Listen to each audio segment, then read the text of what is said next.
You've never been to a session? Yeah, for most of us who have been here, we probably don't need an introduction to Brother Johnson. But for those of you who are new, Brother Johnson has been, over the years, traveling all over the world with just one mission, and that is to share God's Word in all its truth, in all its simplicity, in all its splendor, and in all its glory. That's his only mission. And as he unfolds God's Word, he leads us into the knowledge of the Word, he leads us into confessing the Word, and he leads us into believing the Word. And guess what happens when he does that? The mighty things happen. The real becomes, the unreal becomes real. The supernatural becomes natural. And that's why we see a lot of things, and God's been working mighty wonders in the last few years, especially these days when we think God's not at work, we see mighty wonders. And guess what? If any one of you were here yesterday at wedding, there were about 6 or 7 people with severe, nasty allergies. And some of them are here. And some of them, for many years, have not had the things they love. They just couldn't hear.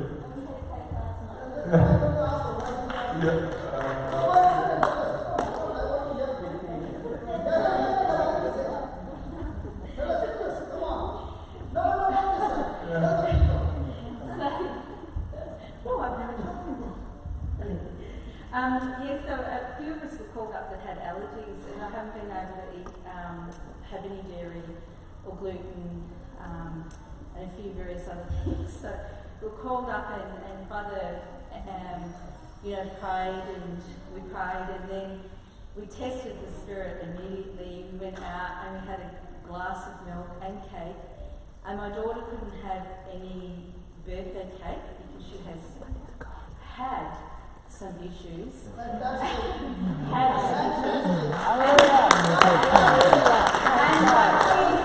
also had cake there, and then we went home and celebrated her birthday with another cake. And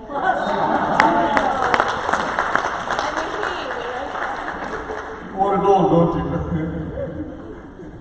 So I was the volunteer there, and I was supposed to feed the people all the things they always wanted and they couldn't, right? Some of them for many, many years, and I was this close, and what I saw was mighty. What I saw was people move from fear to faith.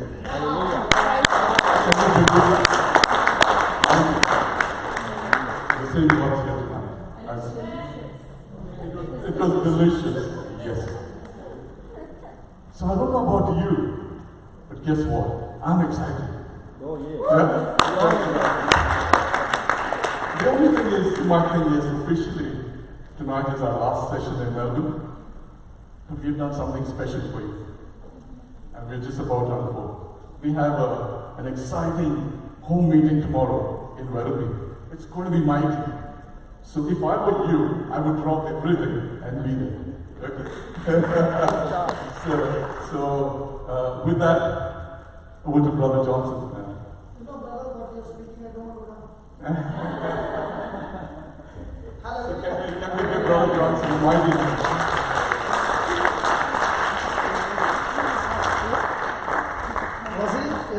What my brother was talking. Yeah. What my brother was talking. Wasn't he putting fire in our spirit? Come on. Yes. Come on. Let's give the Lord a big hand for my brother Jonathan. Hallelujah. Hallelujah. Hallelujah. Last evening, the meeting got over and something happened when we were going home. So I said, let me do the action replay again. Am I allowed to do that? Yeah. Yeah? Praise God. Father in heaven, thank you that when we come to you, Lord, we love you so much that you are a living God. And because you are a living God, your ways are all full of life, full of mercy, full of love, full of forgiveness, and action-packed. We thank you, Lord, that you teach us your ways, and when we learn your ways, our lives are transformed only when we listen to you, follow your instructions, and apply them. We are all excited tonight, O Lord, because you always has extreme special things for us. We thank you, we praise you. Have your way in our midst, O mighty Holy Spirit. In Jesus' name, amen. Amen. Amen. Yes, somebody was supposed to bring the packet. Have you brought the packet? Yes. There.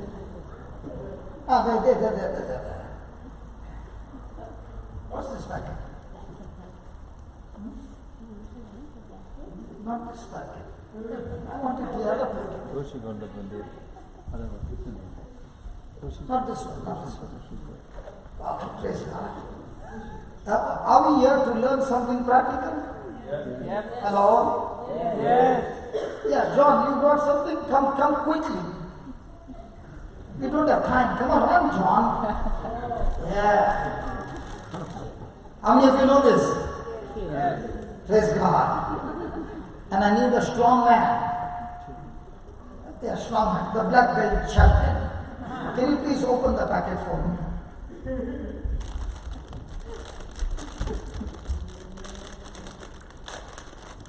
Oh, thank you.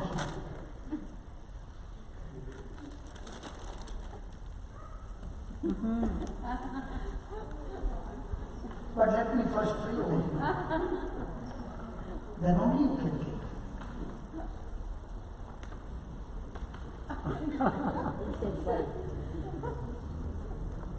First let me pray over you.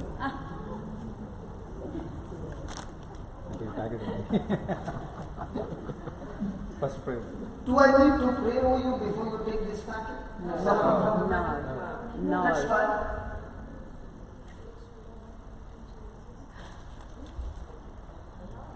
Wow. What about you? No. Wow. What about you, brother? Praise God. No, let me pray over you. Can you take? Go ahead. Brother, stand. Come on. Help yourself. There are so decent people. Let's see what he has to do.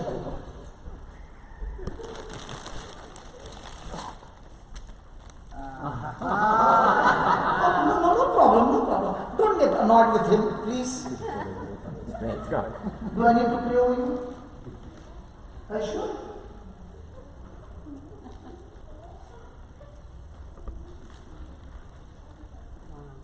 Wow. If I give you the second chance, how do you take it? And take one, please. Brother, you are getting a second chance. How would you take? Come on. Take the bag.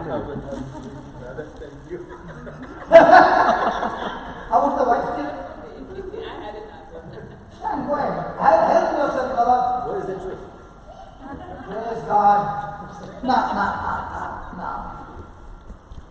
As long as the packet was closed, could anybody take it? No. My brother came and opened the packet, and all I did was to go and say, "Oh, I forgot you." Me? Yeah. Thank you. That's why the advantage is to sit in front. Setting some sort of things to Thank you.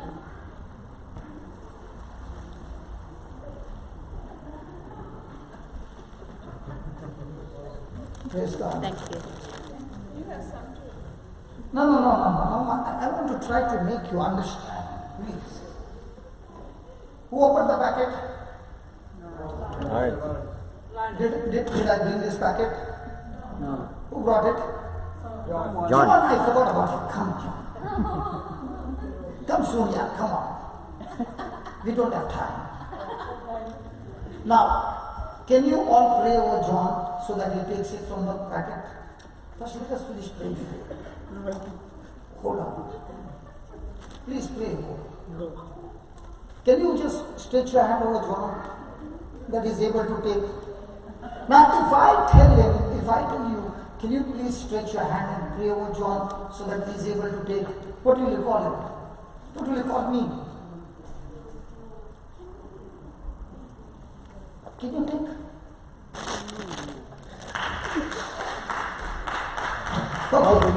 Just give try. Another packet, man. Take some. Praise God. Now, some of you are Sir, can you see John? Don't go by his size. Yeah, go. Hallelujah. No.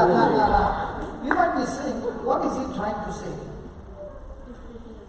When the preacher comes and opens the Bible, he has opened the packet that Jesus has given us. Hallelujah. And the preacher, after opening the packet, begins to explain to you the truth. And once you understand the truth, the packet is served to you. But instead of putting your hand and taking how much you want, you are standing there and saying, can you pray over me? Hello? Did Jesus say, when you believe my word and my word abides in you, you shall know the truth, and then you go to the preacher and ask him to pray over you, and the preacher will set you free. Did he say that? No, the Lord will set you free. So when the preacher is preaching, what is he actually doing? Opening the Bible and teaching you the truth. And all that you need to do is change your thinking, agree to the truth, and take as much as you want. And when you saw John take so much, many of you must have said, how greedy he is. How much you want, you take. And the more you take, the more is the manifestation. How does it look? How does it look? Supposing, please come here, brother. Let's say, supposing my brother comes to take them. Come this side. He comes to take, but he says, brother, I cannot take until you pray only. Isn't it looking funny? Hello? When the preacher has preached, he's saying the packet is open. Put your hand. Take as much as you want. And when he takes, he keeps it in his pocket but doesn't eat. Is there any use? That is what happens when a person is writing all the notes but never eating those notes. Will he ever get faith? Did you all enjoy eating? Hello, those who ate? And those who are looking? Did you get an appetite? Come on. Did you get an appetite? Yes. The same thing happens when you see somebody getting healed, somebody getting delivered. Now she said, we got delivered. They did not get just delivered. The packet was opened and told to them, when God created all things, He said it is good. And if God said it is good and there is some demonic force that is making things go bad, now it is your turn to say to that demonic thing, get out of me, because what God has created, it is good. See, if a person says, I got delivered of allergy, it's no use. Can you tell me, how did you do it? So that when you did it, I do the same, I get the same result. Is that right? And if now on that day I told you, you will look foolish because I'm going to ask you to blow the air out.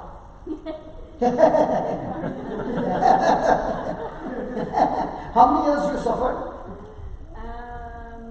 Probably known sufferings, you know what it was, probably the last 8 years. 8 years. And the baby? Oh, probably her whole life. Her whole life. How old is she? 15? 27 years. And 29. 28. Please decide. 28th birthday cake she had At yesterday. 28. Okay, 28 years. And all you had to do was 3 times blow air out. And then it is gone. Now, was it looking foolish? Yeah. But was it there understanding behind it? Yes. Because when God has created it and He said it is good, and there is something that is making it bad, in the name of Jesus you tell it to go, and when you blow that air out, you believe that it is gone out of you by Faith. faith, but with force. Like when you go to the toilet and the dirt is there, you take a mug of water and keep putting it. You will empty the bucket, but it won't go, because it will still be floating. What do you need? Flash. In the same way, faith has to be used like a flash. And then only it will be forced to get out of your system. Thank God. Thank you. Hallelujah. So this evening as you have come, the preacher's job is to do what? Open the packet and make you understand. And once you have understood, take as much as you want. Did I give you good news or bad news, man? Good news. So why are you looking at me so strange? Can we give the Lord a big hand for that? What happens when the preacher has poured out his heart for 6 hours, explained to you, and when everything is over, the person still speaks the same unbelief?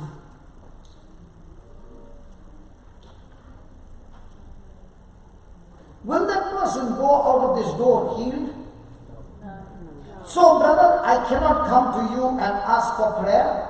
You can, but how? Not, brother, pray for me, but saying, brother, I heard what you said, and I'm moved by faith. I want you to agree with me that from now on, even I declare by the wounds of Jesus I'm healed. And I want you to agree with me that by the wounds of Jesus I'm healed. Now, that prayer is a prayer of faith. Hallelujah. Go and find somebody who has faith, who can agree with you, and when you agree with that person in prayer with the scripture, praise God. Praise God. Not connected.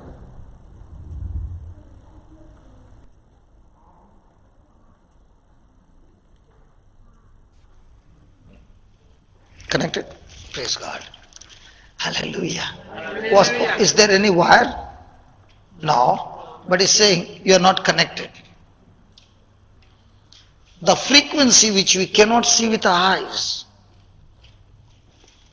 but the gadget is showing the frequency that you are on, and the frequency that is supposed to be there is not matching, and therefore there is no connection. In the same way, when a person is on a frequency of unbelief and the word of God is of belief, there is no connection. Let's take an example. Come on. Let's go to Mark chapter 4.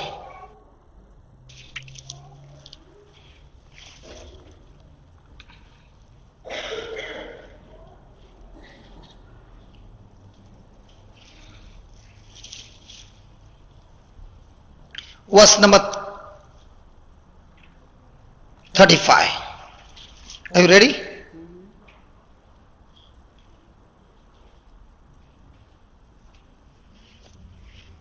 And the same day, when evening was come, Jesus said unto them, let us pass over unto the other side. Let us, not you but us pass unto the other side. And when they had sent away the multitude. Now this multitude were doing what?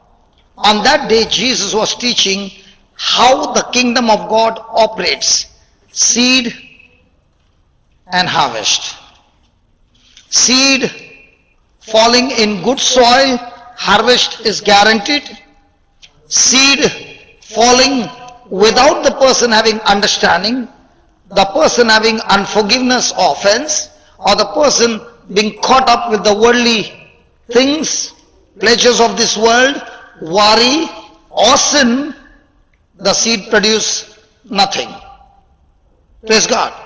After Jesus has been explaining all that, he sends the multitude, and they, the disciples, took him even as he was in the ship, and they were also with him other little ships. And there arose a great storm of wind, and the waves beat into the ship so that it was now full. And he was in the hinder part of the ship, asleep on a pillow, and they awake him and said to him, Master, do you not care we perish? And he arose and rebuked the wind and said unto the sea, Peace, be still. And the wind ceased, and there was a great calm. And he said to them, Why are you so fearful? How is it that you have no? Hallelujah. Hallelujah. Now, is Jesus God? Is God love? So did love tell them, let us go to the other side? So is love going to take care of them or not take care of them? But what did they say? 38. What does it say?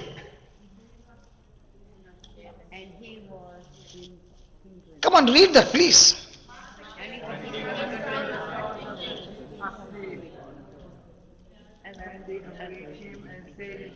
Now why did they say to Jesus, do you not care that we are perishing?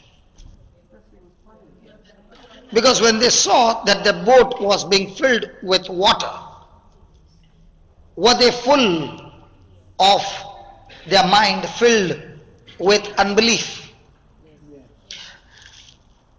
Did Jesus not care for them? Hello, I'm asking you. So the question is, does love care for us? But when we have doubt and worry, do we believe love cares for us? So in our life, do we go through trials where we also find ourselves no longer trusting love? Anybody has ever been worried? Hello? So when a person is worried, what is he saying? Jesus, you do not care for me. Now the question is, does Jesus really care for us? If he did not care for us, would he take our place on the cross? Come on. But has he taken our place on the cross? Has he done everything from his side? Does he need to do something more? Praise God. Now, how many of us really know Jesus? And if you say you know Jesus, the next question is, are you like a disciple when the storm comes, that unbelief takes over? Or are you like a person like Paul, that he gets excited in the midst of storm and he says, I wonder this time, Jesus, how are you going to turn it into victory?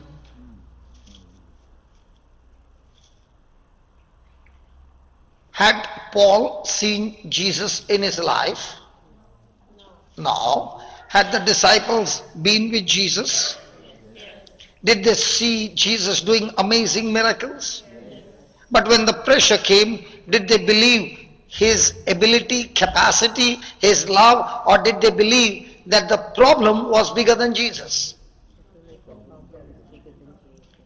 So what about us? Do we really know Jesus? Or are we like St. Paul, who is saying, if I have to boast, I will always boast of my weakness. Why am I boasting of my weakness? Because when I'm weak and I know I cannot come out, I know that Jesus, who has promised me never to leave me nor forsake me, and he cares for me, he always shows up and turns that situation into amazing victory. Hello? Thank you, Jesus. Thank you, Jesus. So when they were in unbelief, did Jesus retaliate with them? No. Did he still deal with the problem? Did he first turn your unbelief into faith, then I will deal with this situation? Come on. Look at that. He arose and rebuked the wind. So did Jesus fight against that situation by his word?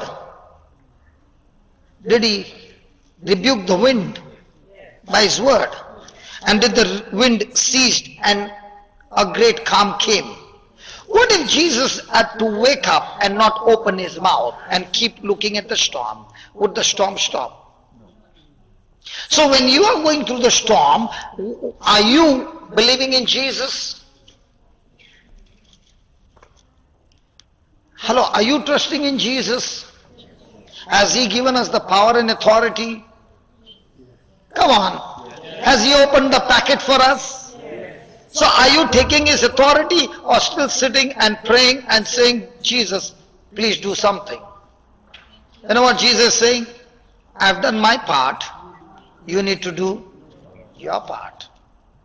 How many times have we said to Jesus, Jesus, please make the devil, keep the devil away from me? Anybody? Hello? Somebody said many times.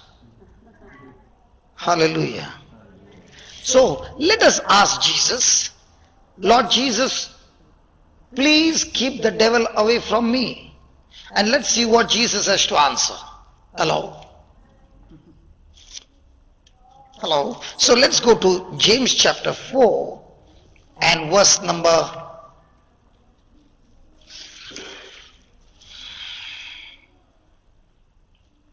6.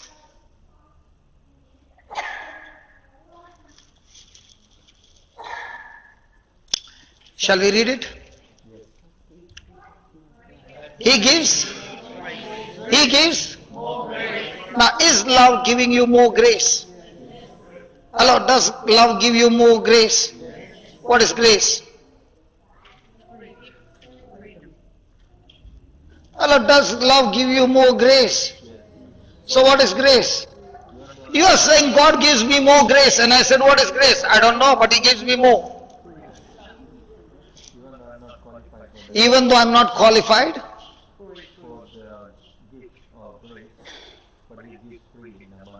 He gives freely in abundance. What? I said, what is grace? Come on. Unmerited love, praise God. Grace is a gift, but I don't know what it is. Yes, a blessing, praise God. Can you write it once and for all in your heart so that you never forget? Write on. Grace is God's willingness. God's willingness to use His power, His ability on my behalf, even though I don't deserve it. God's willingness to use His power, His ability on whose behalf? My behalf, even though I don't. How many of us really believe that God is always willing to use His power on my behalf? So if God is always willing to use his power, that means the power from his side is always on. But the switch to put it on and off is on my side. Are you understanding? So God is always willing. But am I believing? Because if I believe, I will use the power. If I don't believe, I can't use the power. Now, did these disciples who were there in the storm believe all that Jesus had preached to them? So according to what Jesus had preached, did they have the power to stop the storm? They did. But did they exercise their faith? That's why Jesus said, why are you so fearful? Means what? All that I said, you did not pay attention. But all that the waves are saying, the water is saying, the ship is rolling, all that your eyes are saying, all that your senses are saying, you have paid attention on those things. And if you are paying attention on those things, are you going to get drowned? You say, yeah. Yeah. Hallelujah. Hallelujah. So just because I have a circumstance coming against me, does that mean that circumstance can kill me? No. Faith has power to stop it. And that's what he's saying. Praise God. So he gives more grace. Is God giving us more grace? How?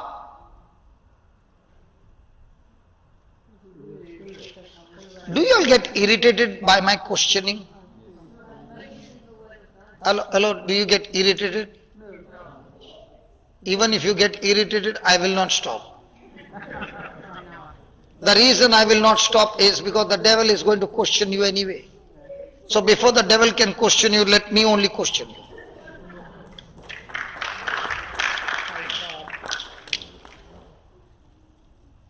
So that you understand the truth, and when I come back, I want you to come back with great joy. When Jesus sent his 72, they never came crying. They came with great joy, saying what? Lord Jesus, even the demons are subject to us. Amen? So how does a person get grace? 2 Peter 1 verse 2. These scriptures should be your foundation for every day, because you are going to use it every day.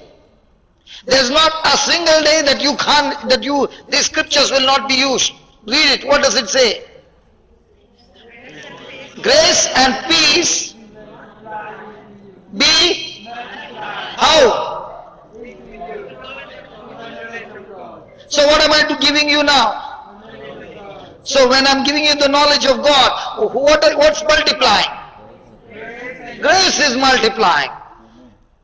So when grace is multiplying, that means God is showing you His promises, He is showing you your birthright, He is showing you your inheritance.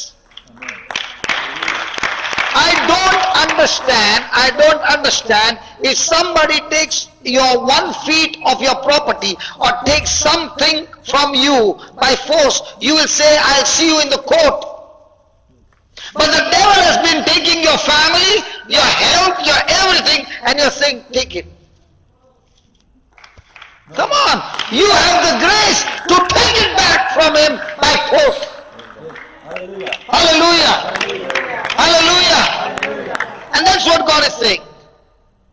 Grace and peace is multiplied how? Through the knowledge of God and through our Lord. So the more and more you listen to the word, the teaching of the word, the more and more you begin to understand your identity. Hallelujah. Can you just lift that speaker with the stand? Look at him running. Take care, huh?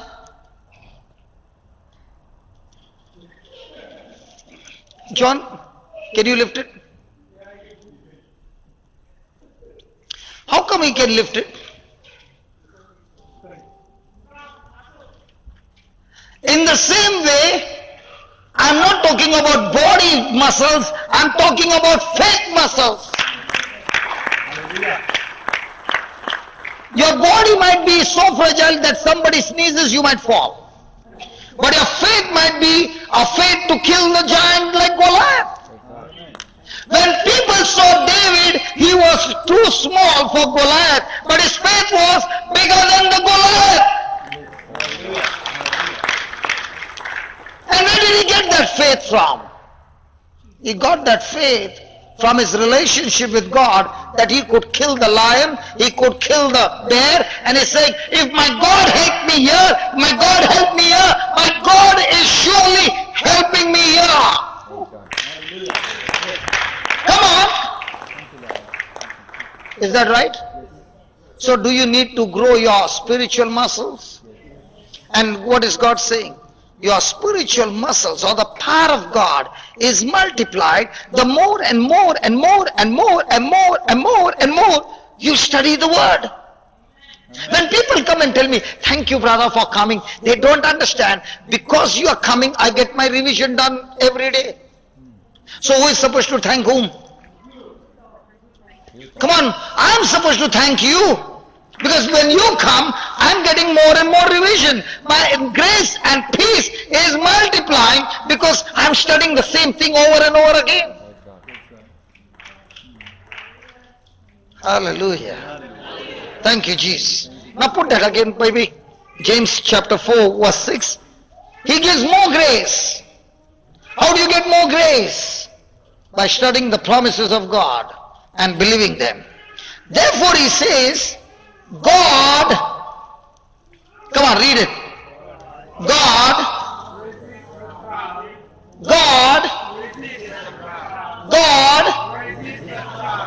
but gives. So God fights against the proud, but he gives grace unto the humble. Now these disciples who are in the storm, were they humble or they were filled with pride?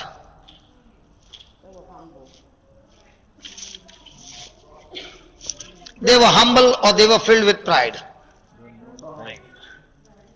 Because I should understand what's the definition of humble and what's the definition of pride. A person who is pride is a person whose thinking does not align with God's word. And a person who is humble, the thinking abides with God's word. So, can a person who is shy be proud? Hello? Is shyness pride? Yes. Because when a person is shy, what is the person thinking? All about self-centered. Ego is also pride, but it's on this side. And on the same rod, on the other side, is shyness, self-pity. All that is also pride.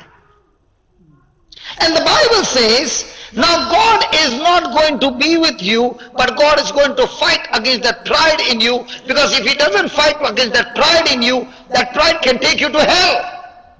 And he loves you so much that he's going to fight against that pride.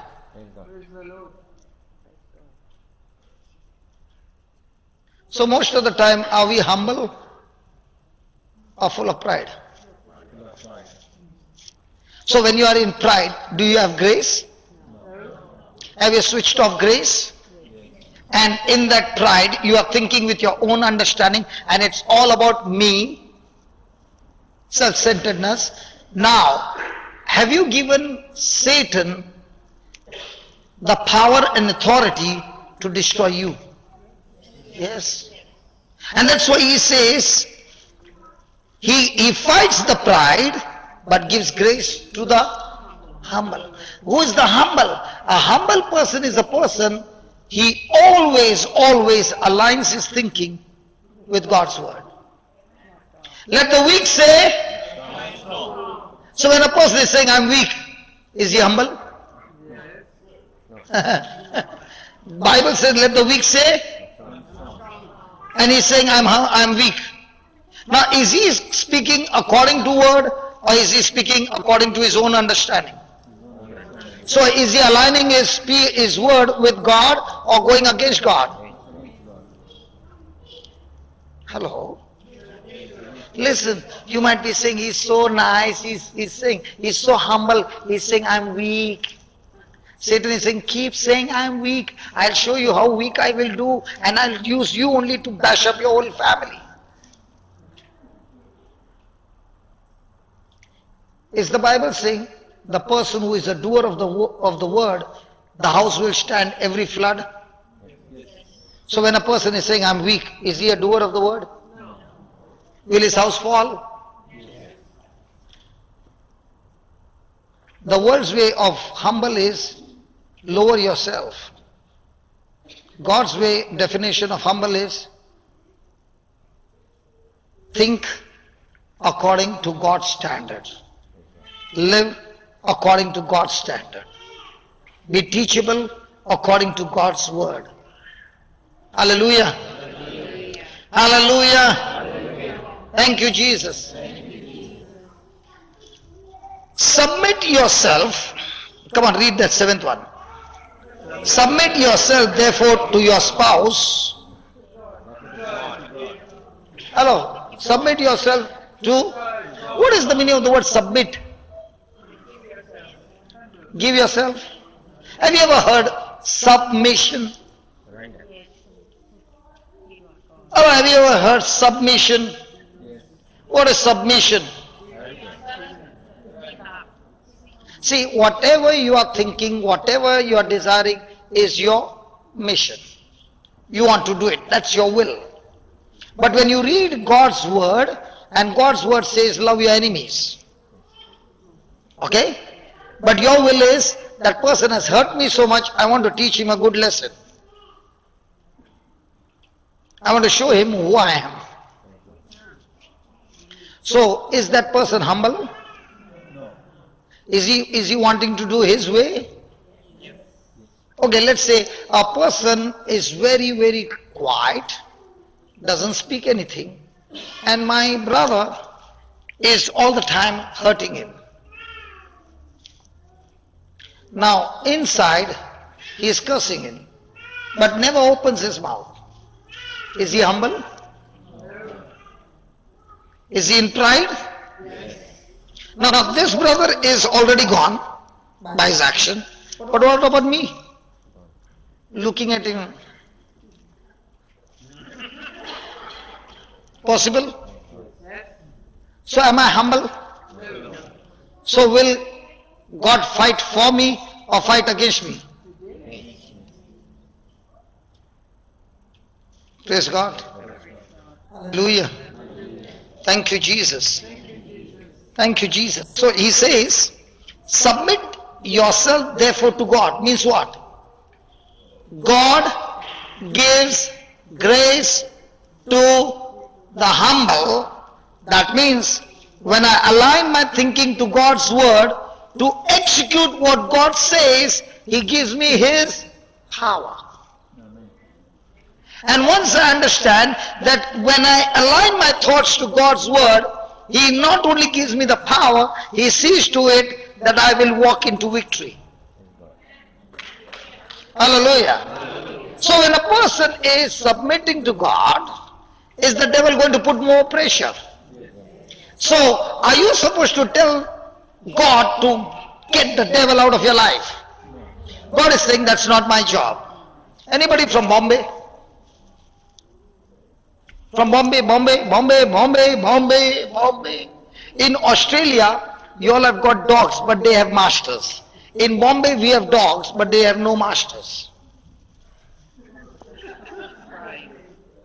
They are called as street dogs. They breed on the street, they survive on the street, and they live on the street. So when you're walking at night, a dog might come barking after you. Possible? Yes. And the person is frightened. So what does he do?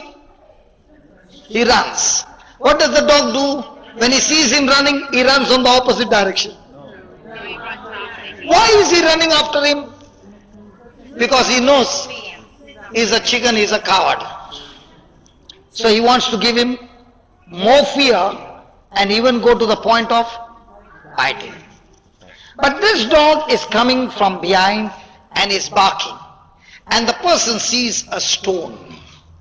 And he bends down to pick up the stone. And he gets up. Is the dog watching what he's doing? Now, is the dog coming after you? No, when he looks at the stone, he takes a U-turn. And he is now running. And the person who picked up the stone, he is turning and the dog is running. And the stone falls just next to him. And he starts.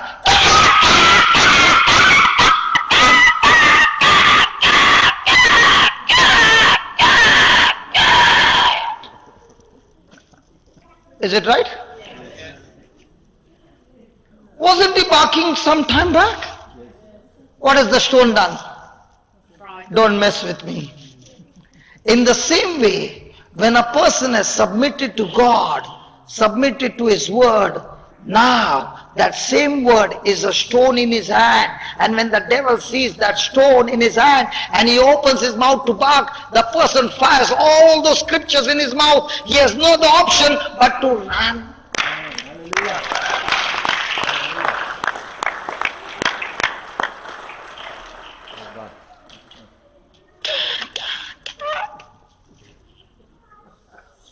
Now, is the Bible saying that you need to resist, or God will make the devil flee? Hello? But if you don't resist and you don't attack him, will he attack you? Praise God. So do you have love with you? God is? Is he with you? So is he saying, I've given you the grace? Now, is that grace sufficient for the devil to flee? But have you been tapping into his grace? Because I don't know the knowledge of his word.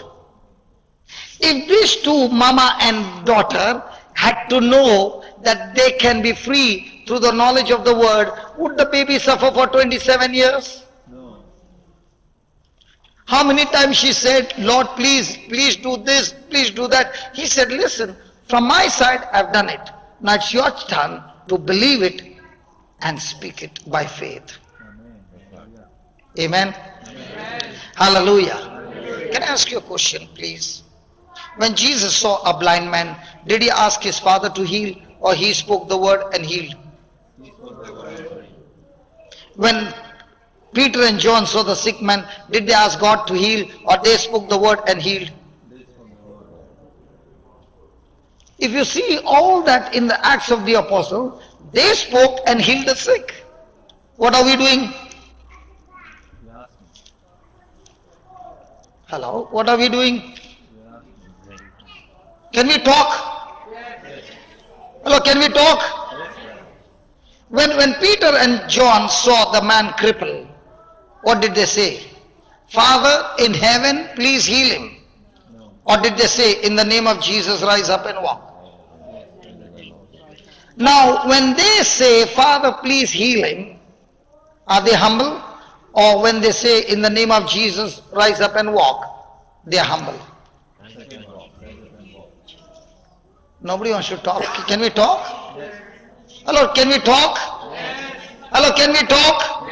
Now, when you are agreeing to what God says, is God promising you that grace is in abundance?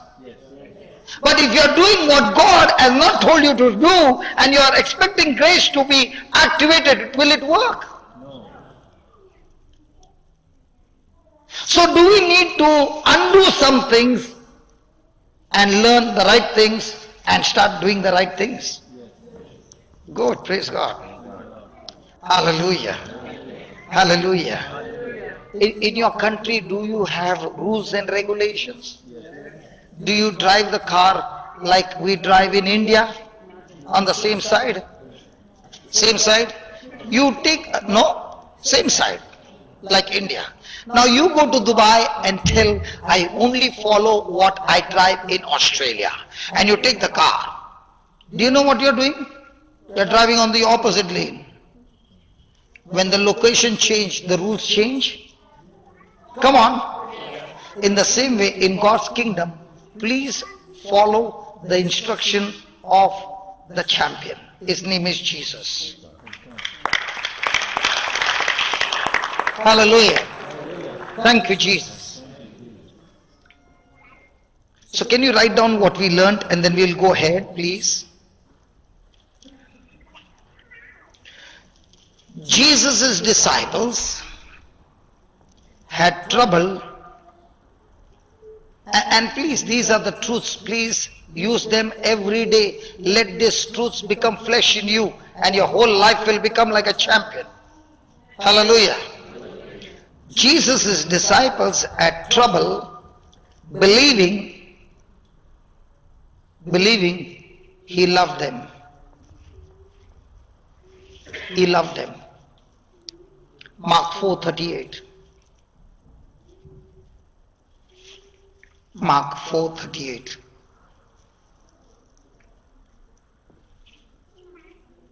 The storm caught the boat. The storm caused the boat. The storm caused the boat to begin filling with water.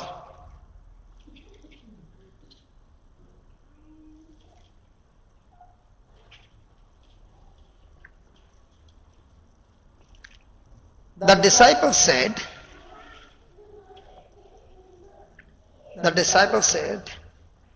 don't you care that we are dying?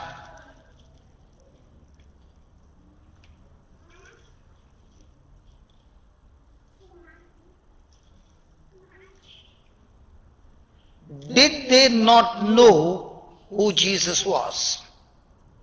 Did they not know who Jesus was? I'm sorry? Listen, how do you say you know somebody? Okay, let me give you an example. If there are women together, okay, if there are women together, and one woman's husband just walks in, she will now say to the other lady, now watch him, he'll go there and he'll do this and then this and then this and he'll come. Because the woman know the man, her husband, more than the husband knows himself. Is that right, woman? Come on, woman. You know exactly what your man is going to do. And when he comes, she'll say, I knew you would do the same. But the husband won't know what the woman will do. Hello? Are you with me? My wife will already tell somebody, he's going to do this, this, this. Why is she saying? Sorry? Because she knows me extremely close.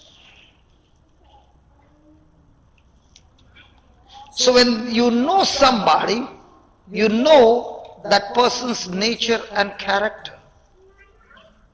And you know in the midst of this whether it's going to help or whether it's going to turn.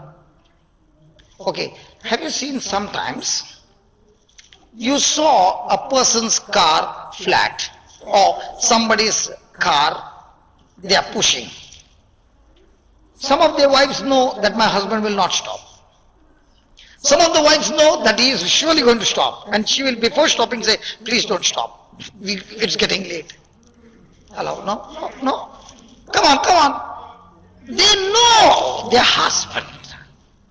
In the same way, the disciples, did they know Jesus' nature? And if they knew Jesus' nature, would they be at rest that he will handle it? Because he himself had told, let us go to the other side. And this is a proof. Even though you are carrying out his orders, does not mean there's going to be no storm. But the good news is, when you are carrying out his order, praise God, check, check, check. Hallelujah. Check. Check, check. What happened? Did it get tripped? Okay, it's come back, it's come back. Isn't the Holy Spirit teaching us? Our connection can be on any time and suddenly the mic goes off. Now if you ask them, what was the reason? Jonathan, what was the reason, Baba? You don't know. So that means you don't know the system. When you don't know Jesus, suddenly everything goes off. When you know Jesus, the connection is on all the time. Because he never goes off. Hello, he never goes off. Because he never fails. Hello, he never fails. I thank God Holy Spirit is here teaching us with excellent example. All connection is right. Nobody touched anything and the mic goes off. The speaker also is on. And my brother Jonathan is also wondering, everything is on. Why did it go off?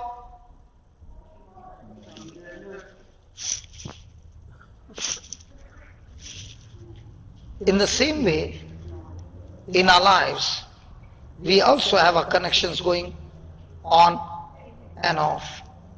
But a person who knows Jesus, he says, it's always on. Let me give you some example. Paul and Silas are in the prison. Do you remember? And they have been thrown into the prison because they cast out a demon out of that girl and now she can't prophesy. The owners have lost their business and they are beaten and thrown into the prison and they are facing judgment. It can be death, it can be life imprisonment. Did they know Jesus? Yes. And therefore you see Paul and Silas praying and praying and praying hard and saying, God, please set us free. They are singing and praising God, not even asking for their freedom, but they are enjoying God's presence. Did Jesus show up in the prison? Did he break those chains? Did he set them free? Did they run? No. What would we do? Hello, what would we do? Why did they not run? Did God break the chains for them to run? But why they did not run? I always had this question. Lord, why they did not run? You broke the chains, the doors flung open, they were free and they did not run. He said, when you are in my presence, you don't even want food, you don't want anything, you want to be drunk in the presence of God and you want to be there, lost in His love. Was it supernatural presence of God? So do they want to run from the presence of God or they want to be staying on the presence of God? Thank God they stayed, the jailer and his family got saved. So every time you are in the presence of God, somebody is getting saved. Hallelujah! Because you are connected. Tell your neighbor, I am connected. You are connected to whom? The highest authority. Praise God. Thank you, Jesus. So, write down, God is not going to retaliate. Very, very, very, very important point, please. God is not, if possible, please write it in capital letters, put bracket, put highlights, do something, but don't forget this. God is not going to retaliate against you. God is not going to retaliate against you for your unbelief.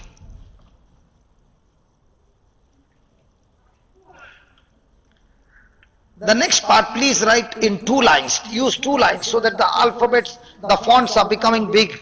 so that you never ever forget. But the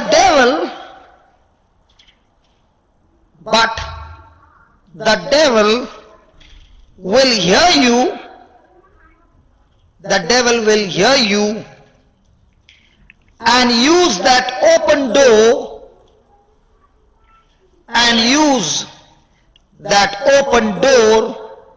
of unbelief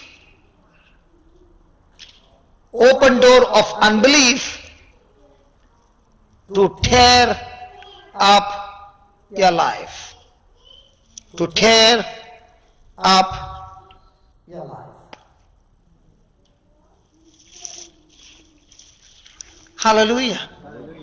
So the next time you see something negative happening in your family and you open your mouth and start praying with those negative things coming out of your mouth, the devil says, keep saying. And I can use those words to create those things against you.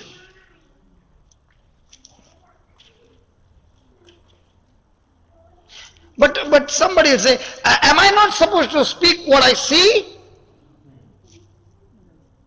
You are supposed to speak faith, and faith is about speaking things not seen. How does the system work? God's system works when you open your mouth and speak aligning with the word of God, things not seen. Devil's system works when you open your mouth and speak what you see. So when you see your children are doing something wrong and you open your mouth and you speak, the devil is saying, keep speaking, I will torture your children even more. That's the system. And that is why you begin to wonder, 10 years have gone, 20 years have gone, I did not get the breakthrough. You can't get the breakthrough because you have never opened your mouth and spoken in faith.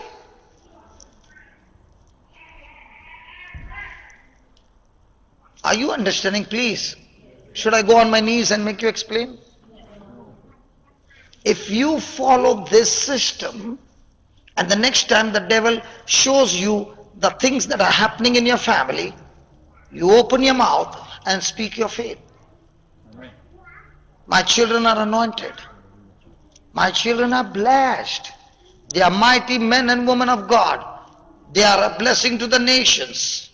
They are full of power of the Holy Ghost. They proclaim the word of God day and night. They live by the word of God day and night. They have built their house on a solid foundation. The rock, the word of God. Now they might be doing exactly opposite. But when you spoke those words, do you know what happened? You just got pregnant in your spiritual womb with faith.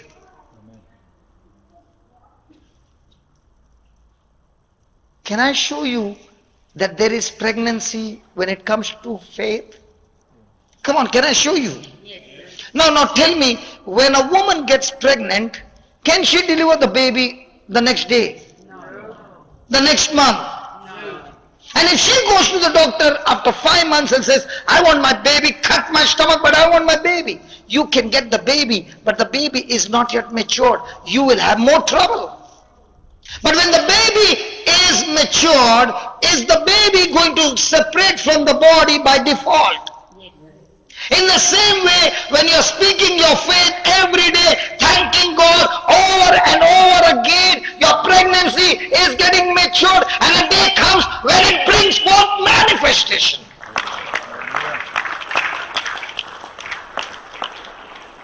Everything in nature has got time of seed and time of maturity. And it is only at maturity the harvest shows up. Is that right? Yes. Come on, let's see how to grow. Pregnancy. Let's see the pregnancy. Luke chapter 17.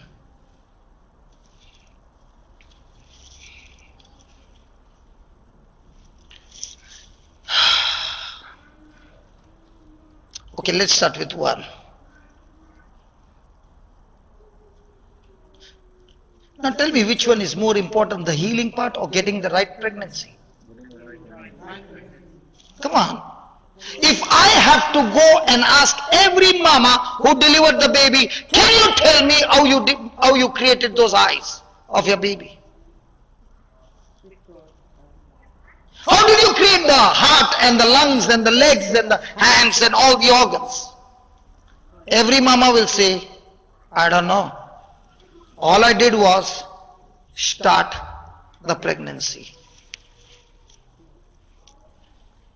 I worked only to get the pregnancy started. And after that, I had to do nothing but feed my body with food, and the pregnancy process began. Is that right, mama? See, all the other mamas don't speak, at least you speak. Now my question, how did you create such a beautiful baby? Look at her eyes, so beautiful. How did you make those eyes? But she came from your factory and you don't know? Come on. Just as you don't know, in the same way, this word is a seed for pregnancy. Come on, mama, you had never seen an egg inside of you. Neither did you see the sperm that went and touched that egg and got fertilized. But what you did not see, after 9 months you saw it. In the same way, now when you're opening your mouth and speaking the word, you can't see the word, but that word is a seed of pregnancy.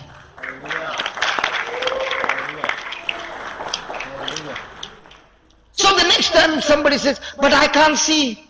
You can't see, because when you were in your mother's womb, your mama also could not see you. But were you there?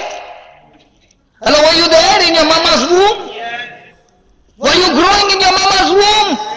In the same way, my miracle is growing in my spiritual womb. Hallelujah. Hallelujah. Thank you, Jesus. Come on, let's see. Then said Jesus unto the disciples, it is impossible but that offense will come, but woe to him through whom they come. Was he talking to the disciples or to the crowd? Can you please answer? Come on quickly, the time is running out. Was he talking to the disciples or to the crowd? If you're not a disciple, please leave this place. Because this place is only for the disciples. Disciples are those who are saying, Lord Jesus, I've come to you to learn from you to become one like you. Is a disciple. He's a student who is saying, I'm in the learning process and my aim is to become like my Master Jesus. So this teaching is not to the crowd, this teaching is only to the and Jesus saying, offense will surely come. Opposition will surely come. Negative things will surely come. But woe to you if they come from you. It is better for him that a millstone were hanged about his neck and he cast into the sea, that he should offend one of these little ones. Take heed to yourself. If your brother trespass against you, rebuke him. And if he repents, forgive him. And if he trespass against you 7 times in a day, and 7 times in a day turn again to you, saying, I repent, you shall forgive him. No. Were these disciples very good people? The apostles? They were full of love. James and John, the sons of Zebedee, said, Jesus, I want to sit on the right and the left, and the others 10 were watching. Did they get angry with James and John? What about us, man? Were they all the time fighting? And what about Peter? He kept his mouth cold all the time. Now when Jesus said these words, I'll tell you, all the 12 would have said, oh my God, a millstone is already around my neck. Because Jesus said, forgive how many times? Has anybody, any married people? Have you ever got offended with your wife? How long does it stay? 5 minutes. And she comes and does it again. How many times? 7 times. And 7 times you are forgiven, right? 1 time only goes for days, man. Don't laugh, brother.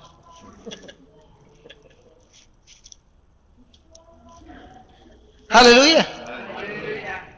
Now they are saying to Jesus, watch this, they are saying to Jesus, look at the 5th verse. They are saying to Jesus and the apostles. Now that he was talking to the disciples, but who opened their mouth?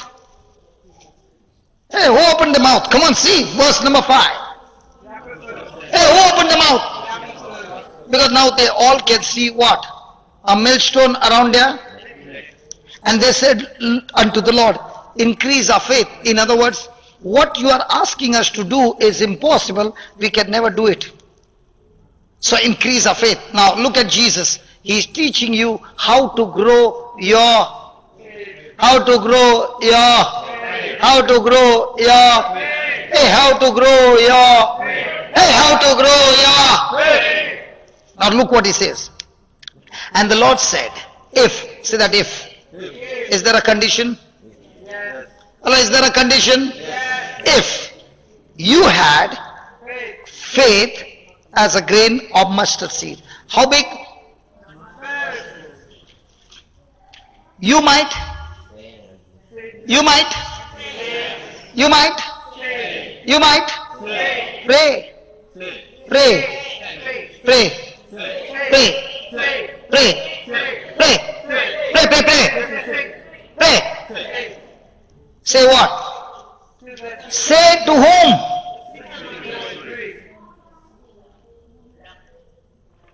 So is Jesus talking about faith working like a sycamore tree? Now did the sycamore tree grow up in one day? Or did it take time to grow? So did it also start with a seed? But now it has grown into a... Now is this sycamore tree your friend or your enemy? See, don't tell. First read the whole thing and tell me. Is that sycamore tree your friend or your enemy? Because that sycamore tree over here represents the spirit of unforgiveness. That's why you are not able to forgive. And Jesus is saying, just as that spirit of unforgiveness called sycamore tree began to grow. How did it grow? It started first with a small thought. And then you started anybody ever eaten chewing gum? So what are you doing? Taking that thought and chewing.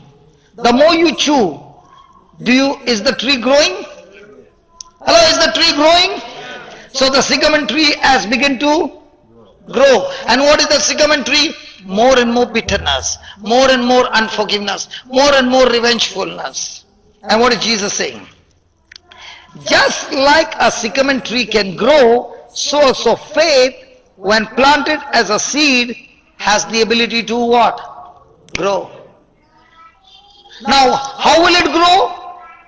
When you attack that sycamore tree and command it to live by faith. So in the Lord's kingdom, pregnancy takes place how? Believing in the heart and confessing with your mouth. So how does a person grow unforgiveness? Believing in the heart, discussing with others about your experience. And then I tell my brother Lawrence, and Lawrence says, oh yeah, I know it. It happened to me as well. And then brother Jay. Now what are we having? Sycamore tree party. And we are looking for other sycamore trees who are growing. You know, who are the true friends? True friends are those whose enemies are common. When their enemies change, their friendship changes.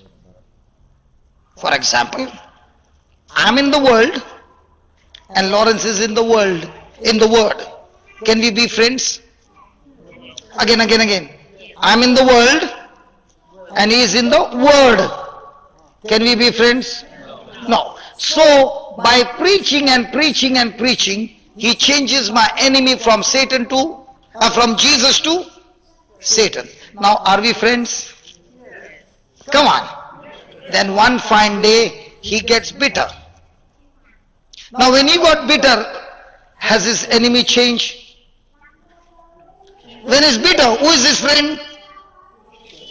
Satan. Now, who is his enemy? Jesus. Please understand. When he's bitter, who is talking to him? So who is his friend?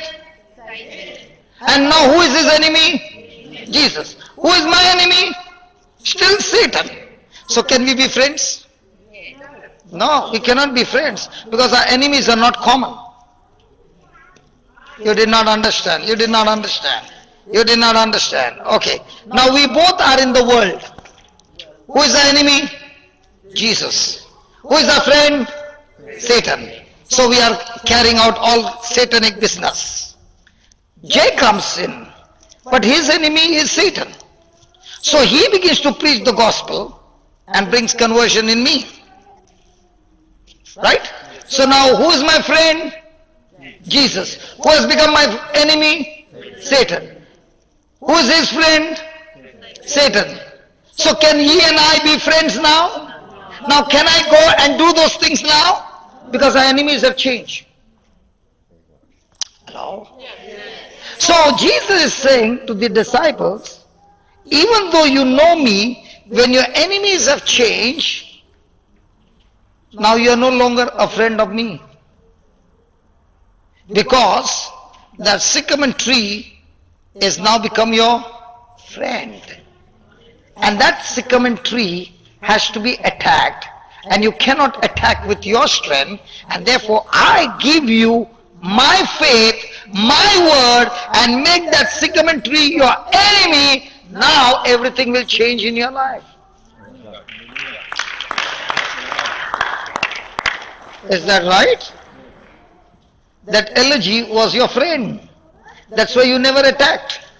When you came to know the truth, you said, elegy, you have no power over me. So you made Jesus your friend in that area. What happened to the friend? Every day you must ask yourself, when somebody is talking to you, who is your friend? Who is your enemy? So Jesus said, when you are offended, are you a friend of Jesus? No. Now are you become an enemy of Jesus? So to get that unforgiveness out, Jesus is saying, you use my authority, you use my power, and you open your mouth and say to the sycamore tree to get out. Now, did you treat that sycamore tree, unforgiveness, as your enemy? Yes. So has Jesus promised you that he will deliver you from your enemy? Very good. Hello, did you get that? Why is it when there were true friends doing things together, suddenly there is a problem? The problem is because enemies have changed. The enemies are no longer common. That's why the Bible says the spirit and the flesh, they can never be united because their enemies are different. If both are in the flesh, they will be both very fast friends carrying out Satan's orders. If both are in the spirit, they are again true friends carrying out the orders of Jesus. But the moment the person with Jesus has offense and bitterness, his enemy has changed. Now, he cannot stand his brother. Saul had an enemy named Goliath. David saw the enemy named Goliath. Now did they both have the same enemy? Yes. David went and killed Goliath. Was Saul happy? Yes. Was he rejoicing? Yes. Now when they came to the city, the woman was singing. Saul killed 1,000, David killed 10,000. Now, did the enemies change? By that singing, did the enemies change? Now how is Saul looking at David? To kill him. Why? Because now the spirit of jealousy has taken over. Are you understanding the system? Hallelujah. Can you look at your neighbor and ask your neighbor, who is your friend? Are our enemies common? Then we are friends. If our enemies are not common, we can never be friends. Hello, we can never be friends. If our enemies are not common, we can never be friends. Why is there a fight between a husband and wife? When they were getting married, the enemy was common. When the enemies change, husband and wife are fighting. When they come to the retreat, what happens? They make their enemies common again. Again the marriage is restored. Nobody likes it, Lord. I gave them such a beautiful secret. Not I, Lord, you gave them such a beautiful secret and nobody likes it. No, it's okay, it's okay. Because whether you like it or not, the enemy still strikes. So what is Jesus saying? Attack first the sycamore tree and make it your enemy. Your unforgiveness is your enemy and command it to leave. Now when you said command it to leave, has the pregnancy begun? Now will the enemy stand and watch you? No. He is going to bring you the old memories back. And there will be somebody who will come and put some spice to that and say, you know what happened that time, how they treated you bad, and now what is happening? Again it's cooking. Hello? Does that happen?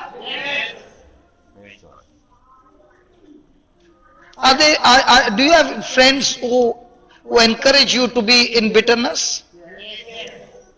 Their enemy is Jesus. That's why you can sit and gossip and keep on gossiping about the negative things for hours. But when your enemy is Satan and somebody is bringing the seed, you'll say, can you just stop it? Please. Because what you're talking is so different from what Jesus is saying. You're saying what Satan is saying, I'm saying what Jesus is saying. Can we become friends? I can become your friend only if you change from what Satan is saying to what Jesus is saying.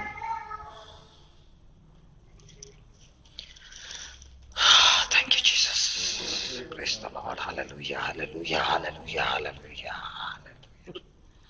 So, you might say unto the sycamore tree, be thou plucked up by the root and be planted in the sea, and it should.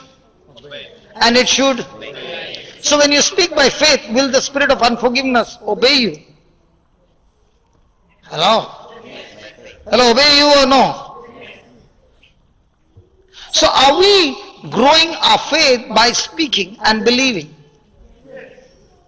Or are we building or growing our fear by speaking and believing? It's the same way. A tree grows by a seed. In the same way, Jesus is saying, faith also grows by a seed. And how is the seed planted? By believing in your heart, opening your mouth and speaking. So when you're speaking unbelief, who is taking that seed? Satan.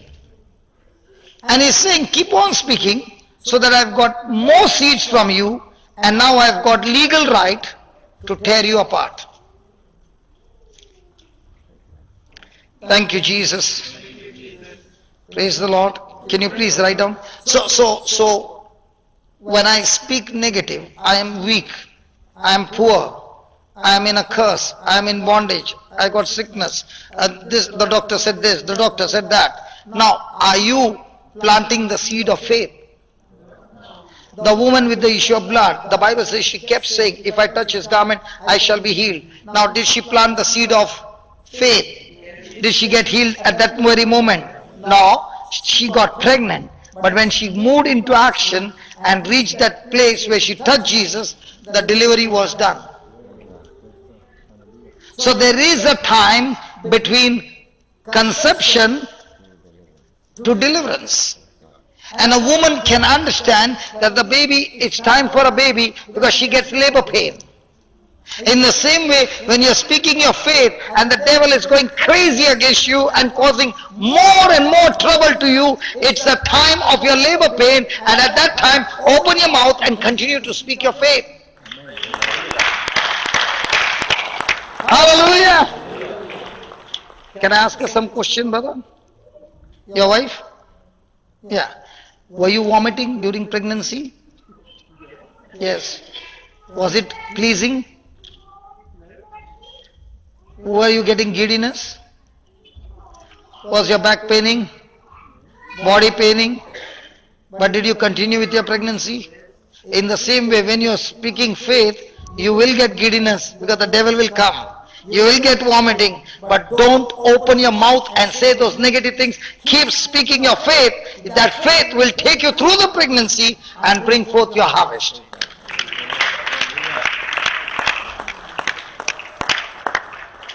In fact, you ladies know better than us because we never got pregnant. But when it comes to baby, did you go high jump, somersault, boxing? I'm not asking. Hallelujah. Write down. When I don't feel God's love, please, this is very powerful. When I don't feel God's love, that is when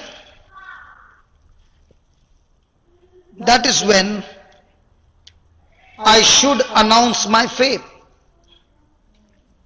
When I don't feel God's love, that is when I should announce my faith and rebuke the devil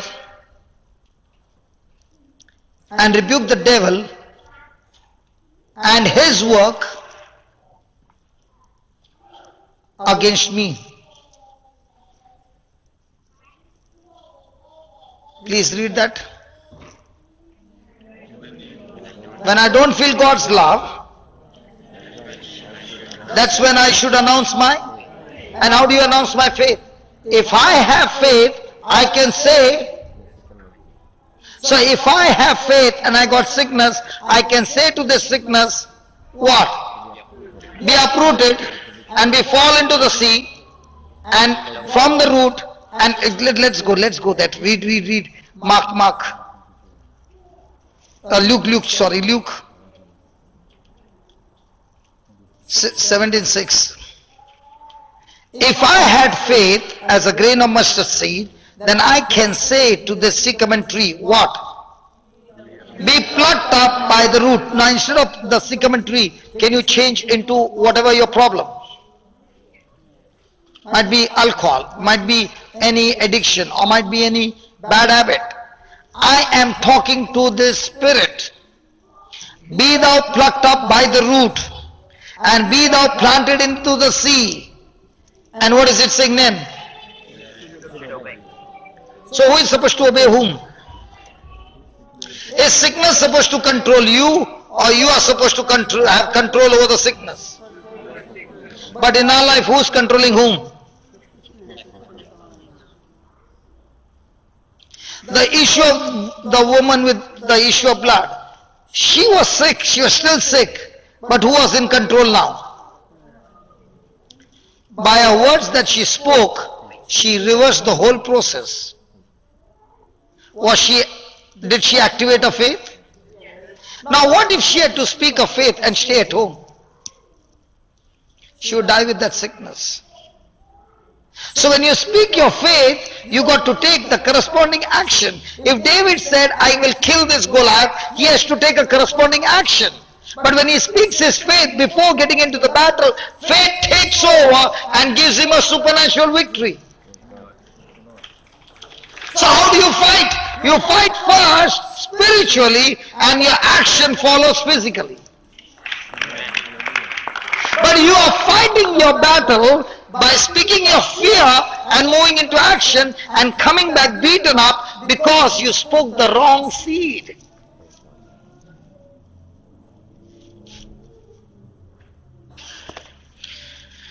Praise God. Thank you, Jesus. Can we give the Lord a big hand for that? Come on. Thank you, Jesus. I remember in Sharjah, there was this girl who had a broken back, and she had come with a walker. And we just said a dialogue. Body, get back in line. What? Body, get back in line to the word of God. And I told the person who is on the music, and I said, can you just make a song quickly? And he began to make that song. And I said to this girl, can you say that to your bones? Bones, get back in line according to the word of God in Jesus' name. Isn't it looking funny?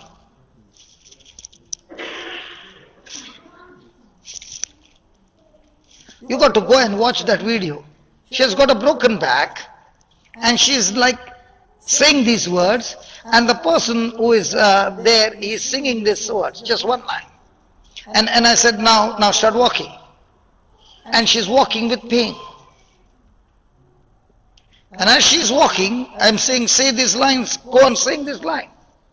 At the end, she is running, her back is completely healed. Now, when you are saying, body, get back in line to the word of God.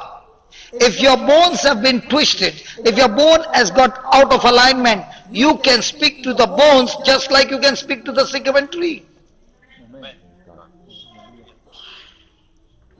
Can I get some people with bone problem, back problem? Lord, can I get one? In the name of Jesus, if you got that back problem, stand up now in Jesus' name. Can you see that? That unbelief spirit had to be cast out. Can you see that? Lord, if there is even more, get that unbelief out, Lord, that they come out in Jesus' name.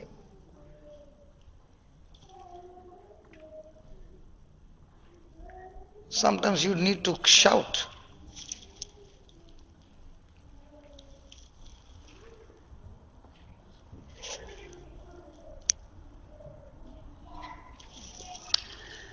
Can you all make a song quickly? And this is not a copyright, okay? You can sing it, please record it.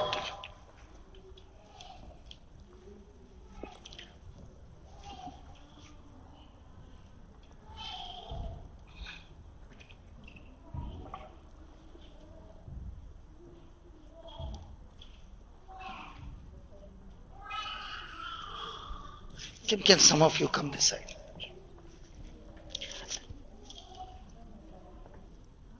What's happening to you? Going that side, this side? Hey, come this side. Because we are only going to speak the words. I am not going to pray over you. Maria, can you just type? Body, get in line with the word of God. Body, get in line with the word of God in Jesus' name. Bones, get in line with the word of God in Jesus' name.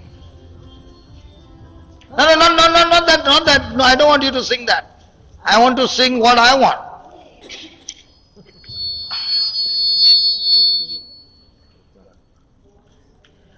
Why was the speaker whistling? Because something went out of the line. They went against the system. Can you see the frequency from the mic and the speaker? There was a feedback and the result is whistling. In the same way now, when you are opening your mouth and speaking the word, that word, according to Jesus, is going to destroy the sycamore tree called back problem and restore your back. You have been going through the back problem for how many years, brother? 2. And it's not small, it's something big. What is it? Cancer. Of the back? Praise God. I'm so glad that we are going to see this creative miracle now. Hallelujah. And listen, please don't wait for the preacher, because it's your mouth, your words, not the preacher's mouth. Is that clear? Some of you can come this side, please. The 2 of you can come. Okay, come. Can you come this side, please, so that we don't miss any of you in the camera, and you are on camera. The world is watching you. They are not even smiling here. Come on here.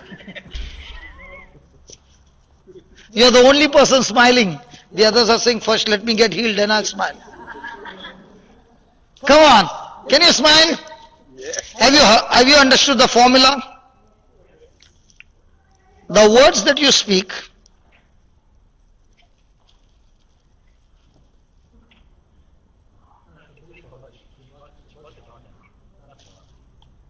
not for you. You came for the daughter. So you wanted to stand by her side. Huh? To help you. Because you are not getting up. Thank you, Mama. God bless you. If the daughter doesn't get up, Mama saying, come on, get up, this is the time. Good, Mama. Do you love that back problem? Do you love that back problem? Hallelujah. Yeah, please read that. Body.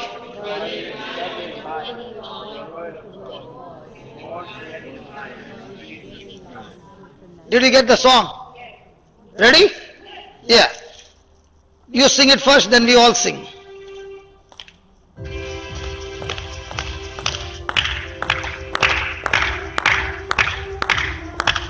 I can't hear you. Hello? Even if there is no music, it is okay. But I want the voice to be there. Put the organ low. Put the organ low. Come on. Yeah. Go ahead.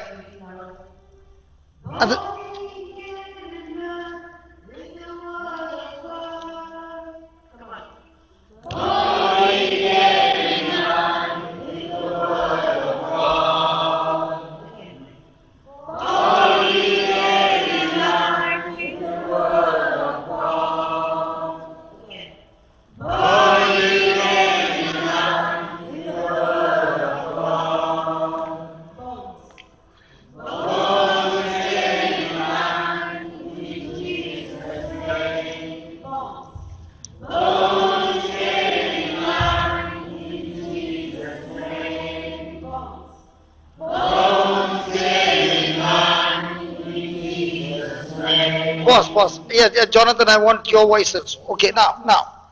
What they are speaking, is it a seed of faith? Did Jesus say to open your mouth and say? And will what you said, will that sycamore tree obey you? Come on, will that sycamore tree obey you? So will your bones obey you? Will your body obey you? Will the body and the bones obey and come in line with God's word? That's all.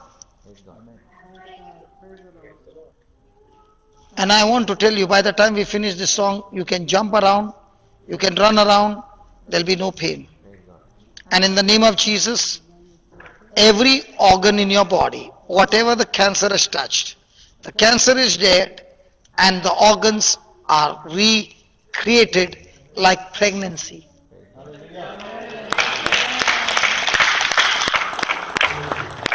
Because do you have children? Yes. If you go and ask your wife, how did you make the lungs? What will she say? She'll say, the seed had the potential to create. In the same way, this seed that you are talking about has the potential to recreate your dead lungs. Because this seed is not a woman's seed, this seed is God's seed. And God's seed always creates. Hello, God's seed always? Yes. God's seed always? Yes. I want you to close your eyes when we are saying, concentrate on the words. And please open your mouth and say, because faith is activated when you open your mouth and say. And if you keep your mouth shut, God would call that person humble or pride. Right. Now will God give you the grace to get victory, or will he fight against you now? And don't bother about the tune, okay? The style of singing has got nothing to do. The believing in the words is very important. Okay? Now first thing, we have to cancel the negative words that we have spoken. Close your eyes. Can you just come close to each other? Stand in one queue. Come on, one line. Come on. Good. And you know what? As you are singing, there are people who are watching on the screen. They might not be physically here, but the same word has reached their home. And they are also receiving their healing. Because the system works all the time. Are you ready? Close your eyes and say this. Lord Jesus, thank you for